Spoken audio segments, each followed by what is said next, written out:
camera going here. Thanks for joining me, man. Yeah, no problem. No problem. My pleasure. Yo, it's really yeah, I think you said it. It's a pleasure. Your pleasure is my pleasure as well, man. So really honored to have you here joining me on this platform of the Prison to Promise podcast. And just jumping right in, man. Please tell our listeners who you are, where you're from, a little bit about your background. Definitely. So one, thanks a lot for having me. I really appreciate it. And it's always a pleasure to talk about what we're doing at Social Imprints and what I'm doing with the prison program that I run inside of San Quentin. So we'll get into that in a minute. I've been working in social enterprise and nonprofit for about 22 years. I spent my 20s up until about the age of 28, starting at 13, drinking, using, running around like a maniac. Yeah. I call it my tour of institutions and hospitals. I spent time running up and down the West Coast between San Francisco and Portland, Oregon, just collecting charges essentially. Yeah. And so by the time I landed in San Francisco County Jail the last time, at 28 years old, I was a heroin addict and I was living on the streets of the city, and I was looking at 4 felonies and like 12 misdemeanors and a handful of failures to appear and a warrant out of Portland and just a laundry list of nonsense, Yeah. And I ended up getting really lucky. I got a really excellent attorney. She took really good care of me. She came back and she said, judge is willing to combine everything into 1 felony and a couple misdemeanors if you'll agree to waive time and go to a long-term treatment, which for me meant 2 years of treatment. And she said, if not, your other option is, I think it was 5 to 6 in the state penitentiary. And I said, I think I'm more built for treatment than the pen. So that was smart, right?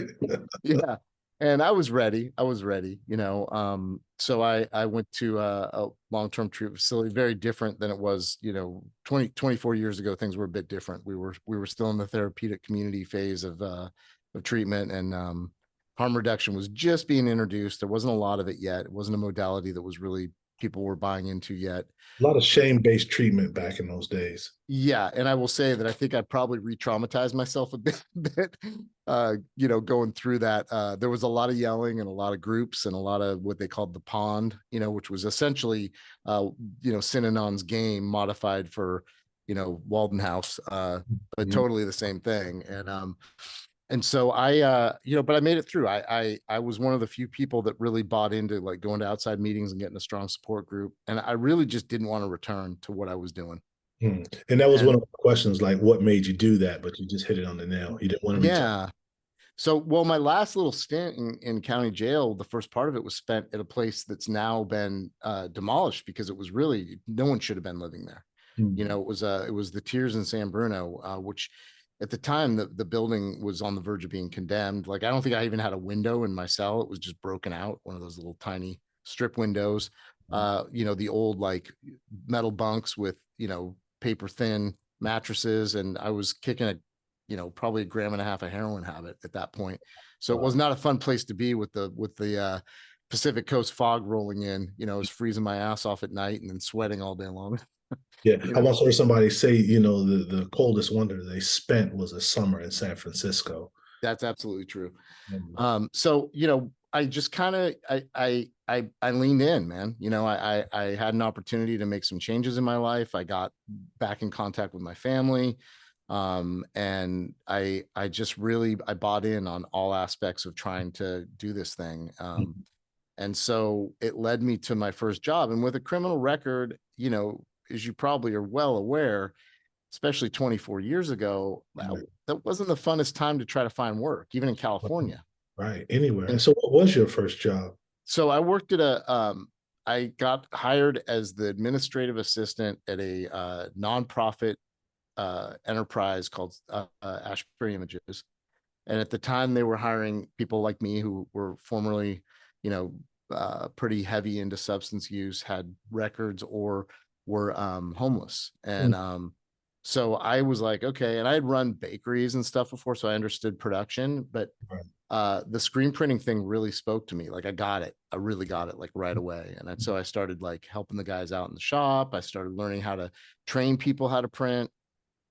I eventually became the general manager of that organization. And the guy that hired me is now my business partner at Social Imprints. So we hired a lot of people in there. You know, we had ups and downs. We hit our heads a lot. It was a really interesting and unique place. And they closed a few years ago, but I was doing that and like really working hard on my recovery. That was like my life right then. You know, I didn't have any kids or any like real, you know, any kind of obligations to speak of. So I was working on like paying down my debt, paying off my taxes, things that you just lose sight of when you've got, you know, you're living on the streets for a few years. And you know, so I worked on myself and really got to understand that it was going to be a lifetime journey for me. And so when we both eventually left Ashbury Images, Jeff took off and did some consulting overseas, came back, and I was running a big production shop up in Sacramento as the operations lead. But I wasn't satisfied because there was no like social part of what we were doing. You know, like I felt like I had a huge hole in my life. Oh, wow. And so I ran into Jeff at Whole Foods in San Francisco because I was here on the weekend, and he said, "What are you doing?" And I'm like, "Well, I'm running this production shop, you know, la la la." And he said, "Well, what about starting a new social enterprise? We should do it." You know, and I was just like, "Okay." So I just took a chance. I was like, "All right, let's do it." And we started discussing. Right? Yeah. Yeah. I mean, so we started discussing what we wanted to do, and we landed on promotional products, which we both had, we were familiar with from screen printing. Yeah. And we wanted to do higher paying professional jobs though. So we started hiring people that had less than a high school education, you know, that had been justice impacted people, you know. And then it was like, even 14 years ago, people were looking at us like we were crazy. You know, the whole thing was like the old stereotypes, right? You're going to hire a bunch of ex-cons and junkies. Are you crazy? You know, and we're like, yeah, we kind of are. We're a little bit crazy. And but we also have lived experience that we can take to this. And those are your people. yeah, truly, truly. And so, you know, over the last 14 years, we've developed a system for hiring people, training people, moving them into management positions, helping them succeed. You know, and I can't take credit really for that. Our employees have lent a huge amount of input and work towards getting this going. We have a profit sharing program. You know, the company has expanded. We did 20 million in sales last year. We have, you know, like 35 employees. And so everybody this year is going to get a check of like 12 grand for the profit sharing. Nice. So you guys are really doing it, man. Yeah, it's really great. And again, you know, I'm doing special projects right now. I'm not even involved in the day to day. I'm not like in sales or in account management or even operations. I'm just doing like, I'm helping us get ready for our security, you know, audit, like that kind of stuff. So, you know, it's really like this company has really, with kind of Jeff as the in the leadership role as the CEO and these amazing employees, we've really been able to like, you know, we're in the top 2% of sales in our industry. So that says a lot.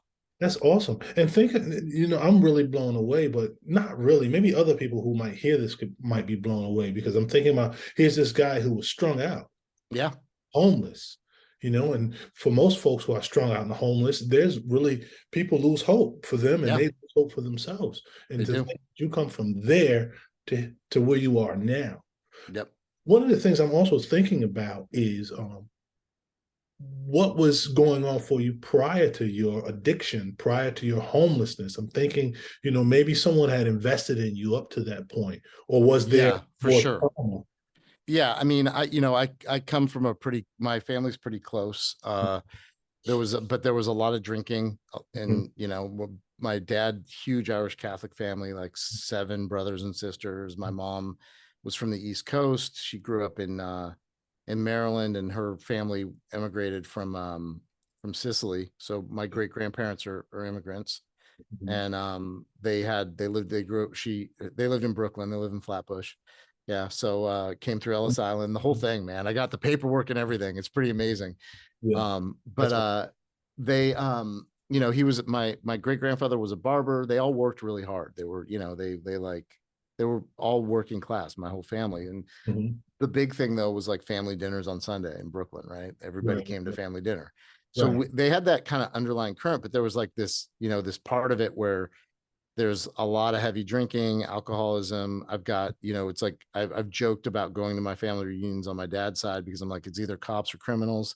You know what I mean? Like it's like we got a bunch of family members that were police officers and a bunch of family members that have spent time, you know, as far up in the system as the feds, right? Yeah, yeah, yeah, yeah. And so, and I still have a brother that's out there, you know, so it's like, you know, that it's there definitely was in kind of part of you know, our makeup as far as our genes and heritage. And, you know, you It carry, you sounds like you were going to go pass one that, way or the other. well, and you pass that trauma along, right? I mean, there's no way around it. And I, you know, without getting too detailed, I mean, there was just, it was a different time in raising kids when my dad was a kid. You know, there was a lot of physical abuse. It was just a different, you know, and that was relatively socially accepted at that Yeah, point. yeah, and he passed it along to you guys. Yeah. So he, you know, he worked really hard. He was a great guy. He really like towards the end of his life just turned into this like he was always very welcoming, but he stopped drinking and something really changed for him. So, you know, when he retired, his volunteer work that he did was at Catholic Charities doing intakes for undocumented families and making sure they were getting services, right? Like, you know, just a really giving man. And you know, we became very close over the last like 20 years before he passed away. And I'm grateful for that, but not everybody gets to tell that story, That's you true. know? It's heartwarming too. Yeah. So you know, it's been a journey for me, not just around learning how to like function in society, but Mhm. function as a dad. And Yeah. so, you know, and I was talking, so I started doing trauma therapy a few years ago. Mhm. And I was talking to my therapist yesterday, and I said, it's stopped being about doing it better than my parents. Mhm. Now it's about what's the best thing for my kids, Yeah. you Yeah. know, and what's the best thing for me. Yeah. Right. Mhm. And so my wife went away for 10 days. We have a 5-year old. And, you know, I had that happened in my childhood, I would have been flipping out, right? Mhm. Mom's gone for 10 days. How am I going to deal with this? Yeah. He's so supported and so loved. It was like, you know, he did obviously get upset, but there was no like catastrophe, Right. you know, because he has a safe place that he And lives both in. of And you have been he's, investing in him, clearly. yeah, and he has agency over his life, you Yeah. know, and it's just a totally different thing. He doesn't have that anxiety that I had as a child. Yeah. So, you know, the growth isn't just about, you know, so there's the part of it where I want to say I want to give a certain percentage of my energy to the community, right? And Mhm. so in that, we do this work at Social Imprints. We're starting a nonprofit that's going to be a partnership with City College of San Francisco, where we're going to do paid internship program at Wow. SI for specifically justice impacted students that are Mhm. now taking courses in the business track at San Francisco in City College. Mhm. And so that'll be a paid stipend work where they get to have a mentor within SI that's Mhm. kind of walked their path in one form or another, but also is an expert at what they do now. So it'll be accounting, sales and marketing, design, and warehouse logistics. So all higher paying jobs. Yeah. Not you And said then paying. our our goal is to place them either in our company or with our competitors or with our clients. Mhm. So the ultimate goal is to get them a job that is going to increase their social capital, right? So they're going to be able to spend money in their communities, pay taxes in their communities, not feel like there's like, do I want to go hustle or do I want to stay working? Because the money and the safety of working will be there, Yeah. right? Yeah. So the goal is to build that sort of like safety net around employees Mhm. in the community. We're in the Bayview in San Francisco. Mhm. How can we best help out our community? Yeah. Right. And so, you know, building up individual community members that were already missed while they were gone, Right. right? That we don't really count the impact of that on, you know, they talk about dollars, $106,000 to incarcerate one inmate in the state of California per year now. That's Right. insane. It is. But then you track, you add on to that their mom, dad, kids, brothers, sisters, aunts, cousins, that don't have them there. And so we're looking at like this generation of missing adults from these communities, right? Yeah. And so for me, it's like, how do we rebuild that? And how do we rebuild the trust in the communities? What do I get to do as somebody that's come out of a relatively difficult situation? Yeah. But I know that my difficulty was also helped by my privilege in this world. Yeah. There were guys that I was in the bullpen with waiting for court that had similar charges, that there was no question they were going to go do their R&R at San Quentin. For sure. They were heading, you know what I mean? Without a doubt. And so, what do I get to do as somebody that got to avoid that? And, and own the fact that I got to avoid that because of my race and gender, I mean, let's just be honest. I saw plenty of guys that were Black and brown that were in there with me, shocked that I was going to a rehab. Right. And they that break. And during your discussion earlier, I was thinking about the privilege that you may have had or probably had because of your race and gender. And it's refreshing that you are able to identify it and call it out. It's really powerful. If I could go back to, man, you were talking about, taking formerly incarcerated people who are just impacted, and helping them to earn capital, and how this is a safety net. And I think also it helps to transition a person's identity from a hustler to a worker, And so I think when you learn to transition, or things happen that helps people transition their identity, their trajectory or their movement forward is different because they see themselves different. They think of themselves different, So I thought that was very powerful. And then another piece you talked about, and you just mentioned it, but I think it's important for all of our listeners to acknowledge. And you mentioned, this bit of childhood trauma, and anxiety, and I think like many of us who find ourselves incarcerated, strapped with mental illnesses, strung out on substances, oftentimes are dealing with some unresolved trauma. And then just to wrap this up, you talked about, working on yourself and continuing to work on yourself. And so shining light on the fact that working on ourselves is a lifelong process. It never stops. We never just get there and we have to put our hands down. So I wanted to acknowledge that constant stream from what you just said to all of the other conversations I've had with folks on this platform before you. And this is a common tone or a common stream. Well, one of the things that really, so I do, so there's all the stuff at Social Imprints, which is how we connected, right? Teak reached out to you, or you all talked, and that's it's just amazing. I think what that company's been able to do. And again, it's like, I humbly do not take credit. In terms of vision, obviously Jeff and I were the visionaries of this, but I've had a lot of stuff happen over the last 14 years, and between, getting married, getting divorced, my ex-wife, who's the mother of my 14-year-old, passing away, like there's been a lot of stuff that's distracted me from being like doing all the stuff at SI. And so I give credit to the people that deserve it. And the employees there are truly remarkable. And the other thing is then we look at the other opportunities to help. And I help run a nonprofit in San Quentin that does resume writing and interview skills workshops. And next week we're going to bring in like 50 people from outside to do mock interviews with these guys. These are fair chance employers in California. And I will say that when I say things in those classes, like, when you're a returned citizen or justice impacted, I mean, I've gotten tears from some of the people in there, because one of the guys like stopped the class. He's like, I got to stop the class. I got to just call this out because this is so important. He's like, you're not calling us convicts. You're not calling us inmates. You're not calling us. He's like, you're not calling us by our last names or our numbers all the time. You're recognizing their humanity. And that was, and I said to him, the greatest art form in the history of the world for every culture has been storytelling. And people do it either speaking it, dancing it, singing it, drawing it, Mhm. writing it, it doesn't matter.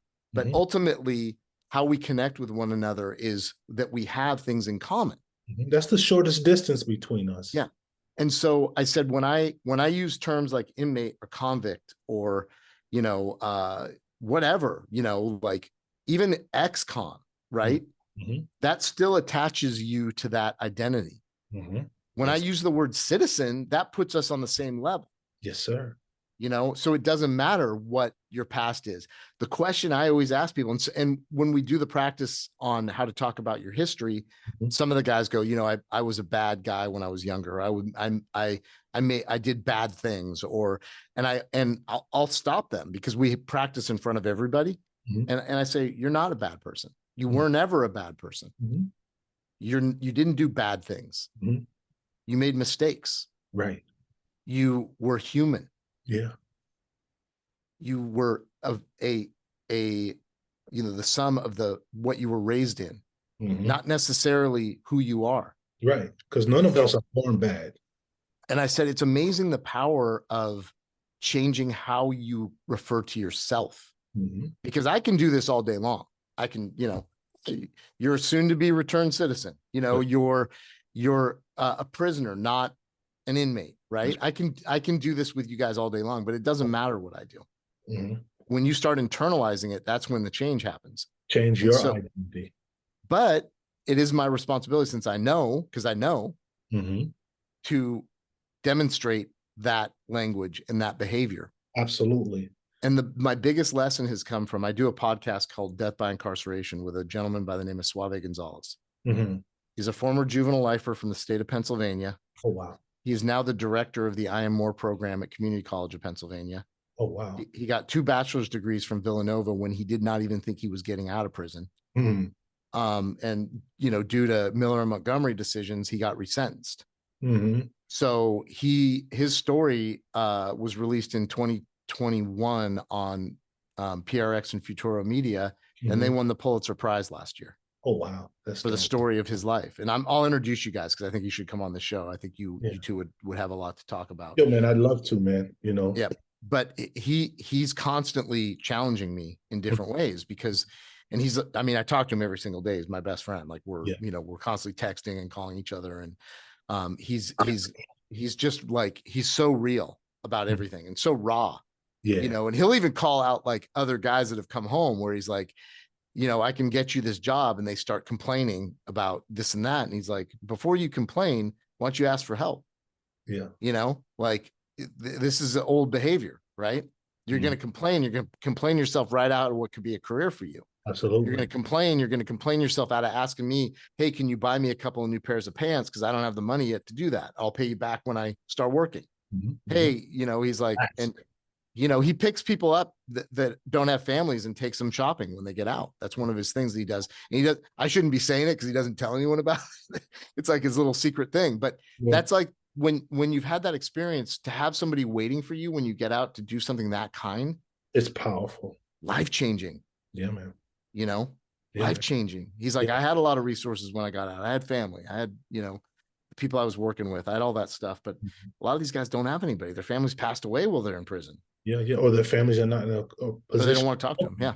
Yep. Don't talk to them. Yeah. So there's a lot of different things. But, this work that you're doing is so powerful. This journey that you've traveled to end up here.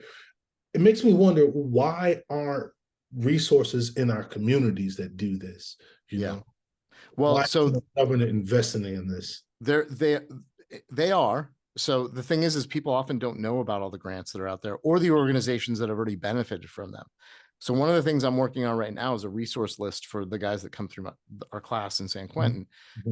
California had basically a grant that was open for, a year, that was allowing organizations and individuals to apply to get money when they were working with returned citizens. And so there's an actual resource list, and I'm having a volunteer transfer that to one I can print out and bring into the prison for guys.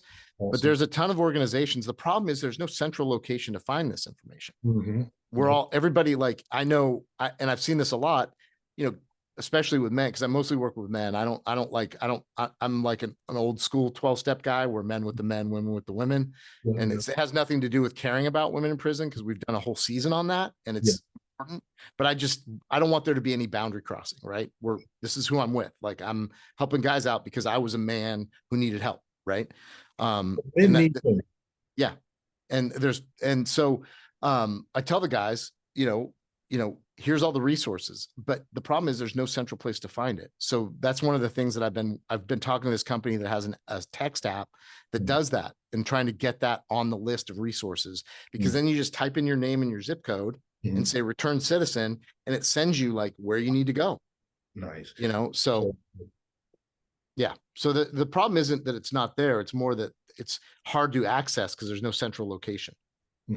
Yeah, and I think that that's what's needed a lot of times, is just that central information. Because I think about, like, when I got out of prison in '97, we didn't even have smartphones yet. Yeah. And so internet was still new, but so information was, pasted up on somebody's wall somewhere in the parole office, or, somebody you knew gave you a card, word of mouth. So it was so tough. And so in today's society, I think, yeah, it can be simplified, state to state, city to city, specified, But again, I still think that maybe there needs to be more resources nationwide, because people returning to the community after incarceration continue to recidivate at high rates. And so something more is missing than just employment. Something more is missing. Yep. A lot is missing, but that's a longer conversation that we're going to run out of time for. Yeah. But I would be happy to send you kind of the stuff we're working on. Yeah, and man. I'm happy to have another conversation as well. It doesn't need to be for the show, Yeah. just to talk, and kind of so that you have more resources to get out to people. I know the Fair Chance Act that was reinstated or re-upped during the Trump administration was bipartisan. It got like 93% of the votes in Congress. And there's a lot of money in the feds for sure for education and reentry work. And I know of an organization that's working with returning vets, which is unfortunately a huge population of returning citizens.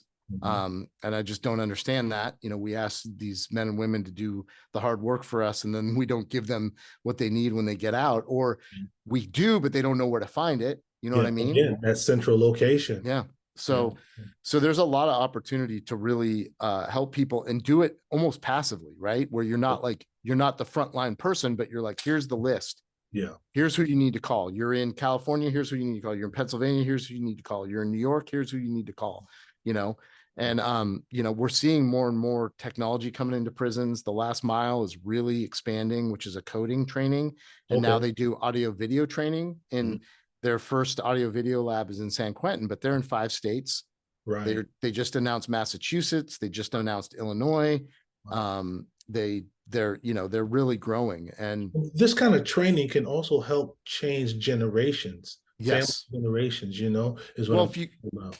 you get out and you're making $200K a year as a coder, are you kidding me? Absolutely, man. Buy a house? Yeah, as you and I know, a large percentage of people who are in prison come from, situations of depravity, where they haven't earned any money, any real money. They've been working in poverty, living in poverty most of their life.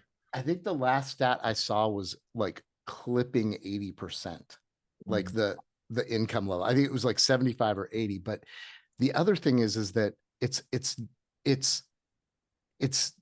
the income. It's also, when you work in jobs where you make that kind of money, the support is so much better. Yeah. And the expectations are better too. Yep. When we have higher expectations from those around us, most of us are able to rise to the occasion. To the occasion. I agree. And I think, having opportunities to earn income, and a big piece is working on oneself, as you mentioned. I think those things really help. And then having the right supportive network, being around the right people, the right neighborhoods, the right community members, the right family members, et cetera, et cetera. Agreed. I think those things are so important for helping people stay out of prison. And you touched on all of those things today. Well, I mean, it's been, I've been clean. I celebrated 24 years last November, and I learned something new every single day. Like somebody says something to me that I'm like, whoa, I didn't even think about that, So I think any of us, any one of us can be a community level expert, right? But I also think that when you say that, it kind of like pushes people away because then they don't want to offer, right? So I think you don't need to yeah, know anything. and I need to know a lot more, right? If I want to succeed at Social Imprints, at the new nonprofit, in the program in San Quentin, give me all you got. Yeah, you know. absolutely, So absolutely. And I think the smart or the wise person is him or her who realizes that they need to continue to learn. yep. They haven't learned all that they need. You know, I think it was Socrates who was quoted as saying, "The man that knows that he knows something knows that he knows nothing at all." Yeah. Yeah, That sounds about right. So I unfortunately have to jump to my next call. yeah, dig it. So before we go, how can people reach you if they want to reach you? It's really easy. Socialimprints.com. Okay. My email is right on that website. Okay. And you know, if you look hard enough Mhm. around the internet, you'll find my cell phone. Unfortunately, it'll be somewhere Yeah. one of these works. But you know, texting is a great way to reach me. So if you do find that, text, don't call, because I won't answer at numbers I don't know. Right, But right. you know, questions, comments, you know, I'm happy to send you more information about the nonprofit we're starting. Please do.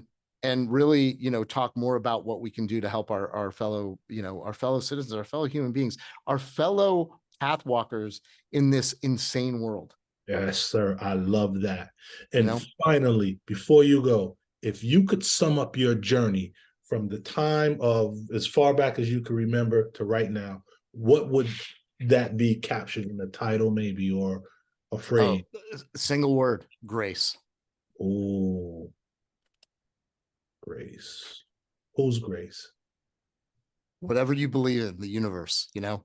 Right For on. me, I've learned, you know, to believe in a power greater than myself, and not, it was trial by fire for me. So Yeah, yeah. you know, but I have truly been graced to be Yes, here. sir. Yes, sir. Yep.